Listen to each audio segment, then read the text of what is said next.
So, ఇప్పుడే మనం చూసుకున్నట్లయితే మరొక అప్డేట్ అయితే రావడం జరిగింది. మహిళా సంఘాలు ఆర్థిక అభివృద్ధికి అడుగులైతే పడుతూ ఉన్నాయన్నమాట. 1,00,00,000 మంది మహిళలను కోటీశ్వరులు చేయాలనే సంకల్పంతో ప్రభుత్వం అడుగులైతే వేస్తోంది. ఈ దిశగా స్వశక్తి సంఘాలకు ఇచ్చే బ్యాంక్ లింకేజీ రుణాలపై లక్ష్యాన్ని కూడా సాధించేలా ముఖ్యంగా నగర పాలక, పురపాలక సంఘాలకు సంబంధించి అధికారులైతే చర్యలు చేపడుతూ ఉన్నారు. వ్యక్తిగత గ్రూపులకు ప్రాధాన్యం అయితే ఇస్తూ ఉన్నారు. బ్యాంక్ లింకేజీ ద్వారా రుణాలు తీసుకోవాలంటే ముందుగా స్వశక్తి సంఘాలు 6 నెలలకు సంబంధించి 6 నెలలకు సంబంధించి వరకు కూడా క్రమం తప్పకుండా పొదుపైతే చేయాలి. మొదటి సంవత్సరం 75,000 రుణం అయితే అందిస్తుండగా, ఆ తర్వాత 1,00,000 నుంచి మొదలుకొని 20,00,000 వరకు కూడా రుణం అయితే తీసుకోవడానికి అవకాశం అయితే ఇస్తుంది.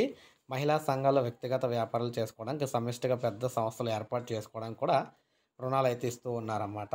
ముఖ్యంగా చూసుకున్నట్లయితే ఈ విధంగా ఎంతమందికైనా రుణాలు ఇచ్చేందుకైతే డబ్బులైతే ముందుగా విడుదల చేయడం జరిగింది ఈసారి.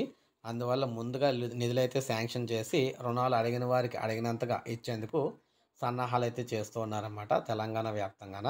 సో, ఇది మనకు అప్డేటు. లైక్ చేయండి, సబ్స్క్రైబ్ చేసుకోవద్దు. మన ఛానల్ సబ్స్క్రైబ్ చేసుకోండి.